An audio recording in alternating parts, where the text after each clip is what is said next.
Colombian গায়িকা শাকিরার জনপ্রিয়তা বিশ্বব্যাপী। 3টি বিশ্বকাপ এবং সুপার বোলের মতো বড় বৈশ্বিক ইভেন্টে তার পারফরমেন্স নজর কেড়েছে সবার। এবার কোপা আমেরিকার ফাইনালে মঞ্চ মাতাবেন শাকিরা।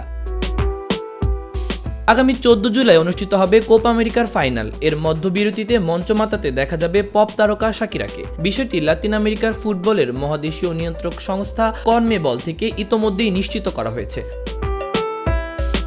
গ্যালারি ভরা দর্শক ছাড়াও পুরো বিশ্বের ফুটবল প্রেমীদের চোখ থাকবে টিভি পর্দায় ফাইনাল খেলা দেখার জন্য। এদিন শাকিরা তার পারফরমেন্স দিয়ে মাত করবেন দর্শকদের।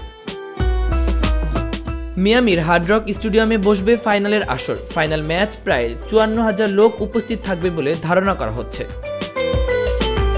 কোপা আমেরিকায় সেমিফাইনালে কানাডাকে হারিয়ে ফাইনালের টিকিট হাতে পেয়ে গেছে বিশ্বজয়ী আর্জেন্টিনা। কাল বৃহস্পতিবার দ্বিতীয় সেমিফাইনালে মুখোমুখি হবে উরুগুয়ে ও কলম্বিয়া। এই ম্যাচে জয়ী দল ফাইনালের স্কলনির শীর্ষদের মুখোমুখি হবে। মাহবুবুর রহমান ইমন, খবর সংযোগ।